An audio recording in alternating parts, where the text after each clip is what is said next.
Hello and welcome to this week's episode in the Alchemy Lounge podcast. I am joined today by the wonderful Karolina Ross. So very, very excited for today's conversation and looking forward to getting to know more about this wonderful lady. But Karolina, would you like to introduce yourself to our wonderful listeners? Hello, thank you. So my name is Karolina. I am a wellbeing coach and burnout recovery strategist. I have loads of passions, so it's really difficult for me to introduce myself in a couple of sentences, to be honest. Always find this problem. Yeah. There was a time in my life when I thought, well, I cannot fit in any particular box, and I really struggled with that. But now I think, you know what? I am who I am. I am a magpie. I have lots of interests. I have lots of hobbies, and that's who I am. And my main thing is I love working with people. I love that. And I love that you call yourself a magpie as well. Is that because you're drawn to like different things? Yeah, so the magpie is because I have loads of hobbies. I cannot say, oh, what you're interested in. I cannot say, oh, I'm this, because it really depends on the season and how I feel, what mood I am. So I collect things like a magpie, and it's the same with psychology. I'm really interested in psychology, but not in anything specific. Again, if I find something interesting, I will go and read about it and learn about something if I'm really into it. So yeah, I'm a magpie. I love that. And I love that you mentioned like we change with the seasons, right? And this is something that I think is so important, that we're allowed to change as well. And it's okay for our interest to evolve and have a different hobby every week. And like this week I have randomly booked onto an embroidery class and a painting class. Never really done either before. I was like, I just fancy doing that because it's winter and that feels good and just something to play with. Yeah, so really nice that you do that too. Absolutely. It's so important, isn't it? Because it broadens your horizons. It challenges you. Yeah, I think it will. Is so important. And winter for me is crocheting and knitting, and reading, like a lot of reading. Although I read all the time, winter time is more like I read 3-4 books at the same time. Yeah. But summertime is mostly my garden. I like gardening. So yeah, why not? I know. And I think that's a really beautiful lesson, actually, that I think our listeners will take away, that you can change as the seasons do and actually allow yourself to try different things and just be respectful of the energy that you have in each season as well, rather than trying to do the same things every single season, or do it all at once. And that's when we lead to the burnout, right? Yeah, exactly. If you do the same thing all the time, you find yourself being on autopilot, and you don't challenge yourself. You don't challenge your way of thinking. You don't challenge your creativity. So I get bored very easily. If I do the same thing for too long, I get bored. It's like with food. I cannot eat the same food all the time because it drives me crazy. I need variety, It's so funny. Again, I think I go through phases with that. Sometimes I just want like the same things, or I'll stick to like a cuisine. Like I'll be like, oh, I'm gonna have like just Mediterranean for like the entire month, or like Asian infused cuisine for like an entire month. Or other times I'm like, I want something different every meal of the day. There is something about comfort zone and comfort food. And it's the same with our passions, I think. Yeah. At the moment, it's winter and I'm not in the greatest health. So I've slowed down with a lot of things. Yeah. But I still need some stimulation. Yeah. So I'm sticking to very safe things, but it's still not doing the same thing every day because it drives me mad. Yeah, it's one of our core human needs, right? We need the certainty, but we also need variety. Absolutely. Yeah, we need the two. So tell me a little bit more about what you do in the workspace, because you work a lot with mothers. Is that right? And help people reconnect with their intuition as well, which obviously I love, because I love helping people connect to their higher consciousness. So tell me a little bit more about that. Yeah. So I started being really, really passionate about a holistic approach to our well-being. When I was recovering from my second burnout, I realized that focusing only on my mental and emotional well-being and dismissing the rest wasn't helping me in my recovery. So by saying rest, I mean my physical health, my environment, my spiritual well-being, my vocational well-being. It was, the whole package. And I also realized that what was offered out there in social media and so on wasn't working for me. So I was at the verge of having another breakdown, thinking I'm doing everything what people tell me to do, and instead of feeling better, I am feeling worse. So what the heck is going on? Obviously, I was blaming myself, thinking I'm not doing enough or I'm not doing it the right way. But then I realized that, okay, cookie cutter approach is not for me. Yeah. I was finding my own way how to heal, what was working for me. And now I have the same approach with people I work with. I focus on moms because I am a mom, and I know how difficult it is to be a mom, present mom, and work and have your own passions and be your own person, not just labeled Karolina, wife, mom, and coach. It wasn't enough for me. So I got really, really passionate about it, and that's how I started supporting others. So I focus on moms, but I see that generally women and men have this misunderstanding of self-care and well-being. And if we don't start going back to basics, sooner or later, it will backfire. Yeah, absolutely. And it's so wonderful to hear that there's someone else doing this sort of work in a different kind of field, because obviously I'm more in like the manifestation space, but very similar to you, I am always saying, it's not about what we do. And it can feel like we've almost been cheated when we are doing all the right things. Yeah. And especially when it does come to self-care and well-being, but also with manifesting, we're doing the things, we're following the practices that we've seen on social media. We've been taught to do all these rituals and everything else, but actually they can hinder our progress and what we actually achieve. So it's so wonderful to see that translates into different sectors as well. I would love, if it's okay with you, to talk a little bit around like the burnout. And it's something, it's one of these words that we hear quite often. Many of us have experienced it, some haven't had that experience. So how would you identify if that's something that's actually approaching, so you can actually prevent it before it arrives? What would you say are the main kind of signals for people to look out for?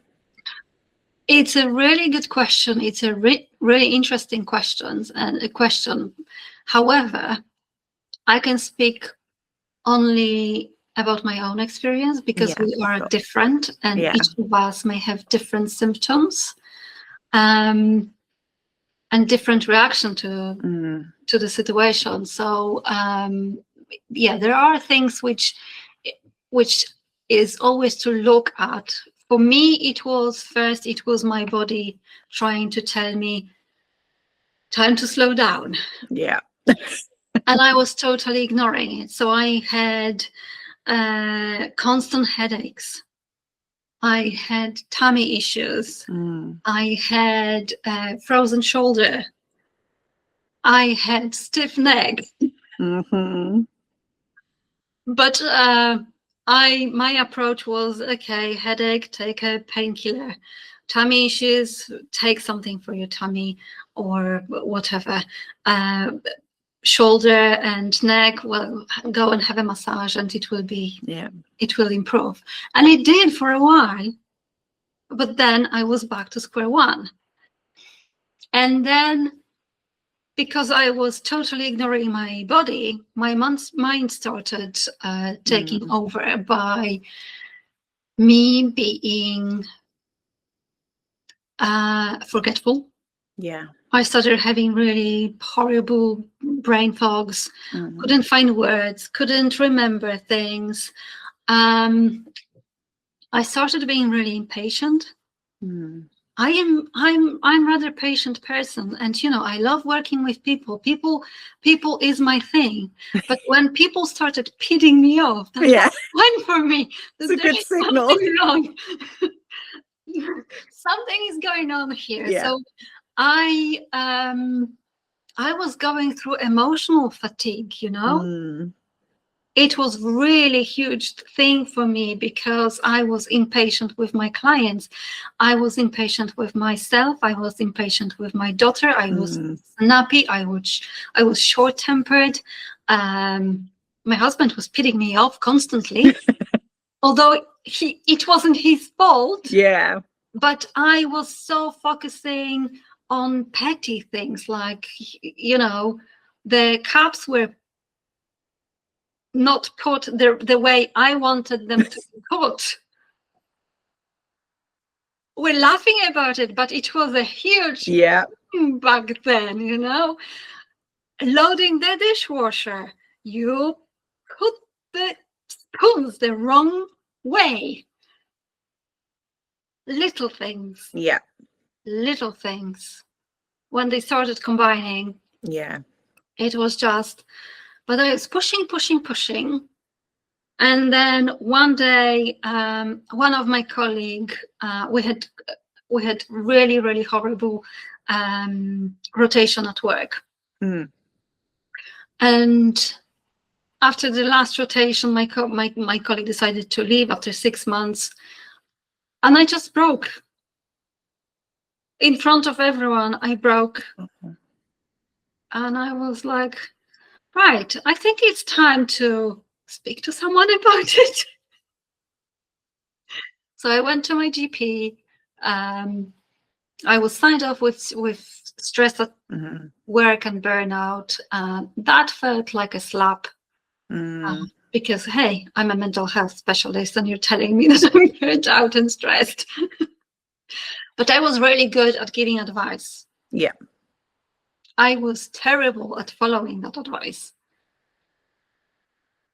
So now I'm really, really conscious about what's happening to me, but I am also conscious, and I always say to my clients, I'm not going to tell you what to do.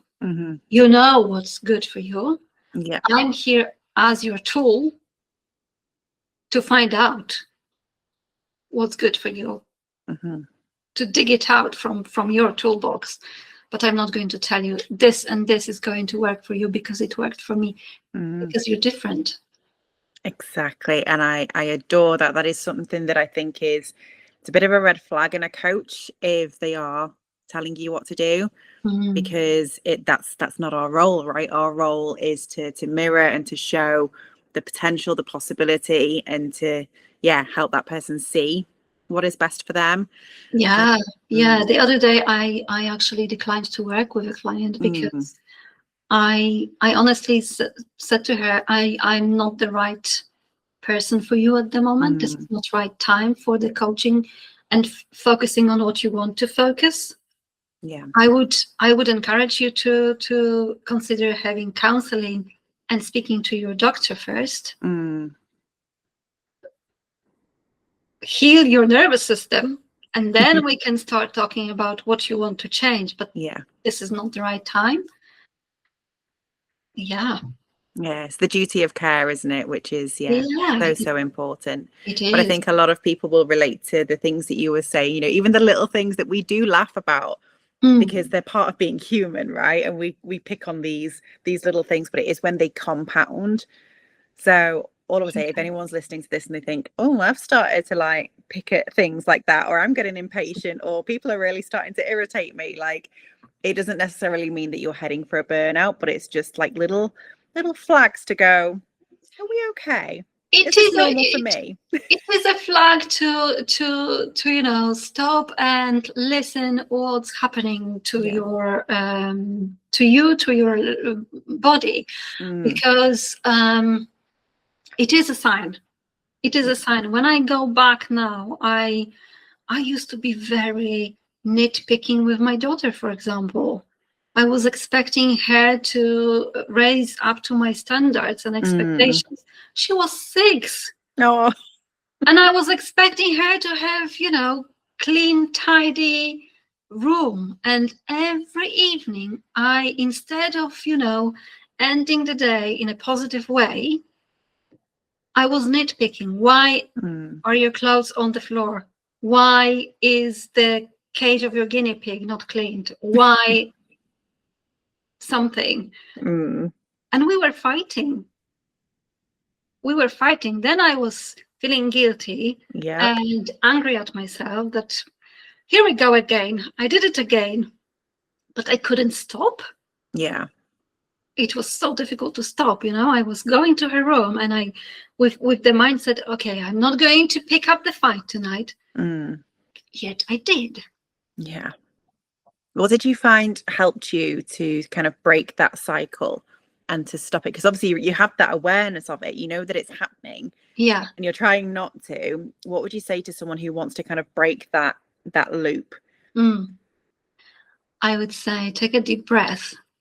Like really deep breath, because that's another thing. People take breathing for granted. We don't know how to breathe properly. Yeah, we breathe really shallow, don't we? Or we hold our breaths and we're not aware of that. So honestly, go back to basics. Take a few deep breaths. If you feel that you're not regulated, don't go into your child's room because you're going to be winded up. Go have a cup of tea or a cold drink. Calm yourself, and then be aware what's happening to you, and then go to your child's room or whatever you want to do. But be aware of what's happening to you, because I wasn't when I was doing that. I was on autopilot. I wasn't thinking about how I feel. I wasn't thinking what's happening to me. No, I wasn't. I was just focused on this is messy room. It's really annoying me, and I want to change it. But I was forgetting that this is a 6-year-old girl who has a lifetime to learn how to look after her room. To her, it was a clean and tidy room. And you know what? It wasn't dangerously messy. The guinea pig wasn't running around. No, it was just me feeling out of control, and I wanted to control everything around me, which I cannot do. Yeah. So and again, it's one of the things that we're kind of taught or showcased, that, you know, this is what your life should look like, and if it doesn't, then you're failing, or you're not a good mom or business owner or whatever it is. And should is, my clients don't like me because that's the first thing we get rid of, the language of the dictionary. So what I do with my clients is, whenever they say should, need, have to, I am persistent and annoying, asking them to find different words to replace it, because what we do by using those words is putting pressure on ourselves. And setting ourselves to fail, because that's the expectations above our abilities. And naturally we kind of want to rebel as well, because like whenever we're told like, oh, you've got to do this, like you should be doing this, what do we want to do? This could just be me. I'm like, no. I will do the opposite. I'm the same. So it's like, everyone tells you that you need to be on social media. You should be doing Instagram and posts every day and so on and so on. I'm like, no, I'm not going to do it. You telling me I should, then I won't. I'm not going to play. I don't want to. No, I have my own rules. I'm setting my own rules and I'm following my rules. Yeah, and that's it. And it's choosing, what is right for the individual, isn't it? And I say the same with social media. What did businesses do before social media existed? They still survive. It's possible, but if you want to, great. If you don't, that's okay. Exactly. So we all have the choice. And it's so important to be aware that you have a choice. Yes. I often hear, oh, I don't have a choice. Well, I didn't have a choice. I had to do it. I'm like, really? You always have a choice. Even if you don't, even if you decide not to do something, this is your choice. Yeah, that's still a choice. Yeah. Deciding to do nothing, that's still a choice. I was writing something earlier that even hamsters have a choice. I don't know why hamsters. Yes. Hamsters on like a wheel, like they have a choice. They can stay on the wheel and keep going round, or they can come off. Yeah, exactly. And you know what? Even hamsters take a break. Yeah, they do. They enjoy a good nap, a nice snack. So they know how to reset their nervous system. We can learn from hamsters. Yes, I love that. We can. And when they want to get on the wheel, they get on the wheel, but they don't stay on it all day, all night. Exactly. That's their choice. There we go. A little lesson from hamsters. There we go. Brilliant. So for anyone who is wanting to connect with you more in your gorgeous magpie world of well-being, where's the best place for people to find you? I am active on LinkedIn. Perfect. I try to be active on Facebook, but so LinkedIn is my main thing, and my website, karolinaross.com, I would say. Perfect. Those two places. Gorgeous. So we will pop the details in the show notes as well, so people can find you. But thank you so much for this conversation. It's always really nice to find someone who is aligned, which all of my guests are. That's why you come on to the podcast. But I hope that whoever needed to hear this today has taken those reminders and eradicating should from their dictionary. Yes, shouldn't. I always we tend to end our day with our daughter. We tend to end the day with 3 positive things. Oh, I like that. What's your highlight of the day? What went well today? So that's another thing which I took from my burnout recovery. Positive psychology is another passion of mine, because that teaches you how to appreciate life here and now, instead of thinking about future or being focused on the past. So just think about your highlights of the day. I love that. Yeah. Nice little tip. Thank you so much, Karolina. This has been an absolute pleasure. And like I said, we'll pop all your contact details in the show notes so people can find you and reach out to you. But for our lovely listeners, we will catch you on the next episode. Thank you. You're welcome. See you soon. Bye. Manifestation has evolved, and if you're seeing this, it means that you have too, because you have consciously connected to this information because you are ready to receive it. Now, you're probably finding that your old tools and techniques are no longer manifesting for you in the way that they used to, and this is because you have connected to a higher level of consciousness, and you know that there is much more to manifesting than what you have been taught so far. And as a witch, it pains me to say this, but manifestation is not magic. It is about science and it is about energy. And that is exactly what I'm going to teach you in my free workshop that you can sign up for right now, where we're still going to look at your favorite tools, but we're going to make sure that they're not hindering you. And we're also going to look at your tarot as a psychological mirror, so you can diagnose your current energetic frequency and how that is actually impacting on what you are manifesting right now. And then we're going to go one step further and we're going to catch you into that higher consciousness, so you can see how I bridge the science and the spirituality as a psycho-spiritual manifestation coach, which is what no one else is going to teach you and no one else is going to share with you. So do sign up to the free workshop and I will see you there, so we can make sure your manifestations are inevitable, repeatable, and most importantly, reliable.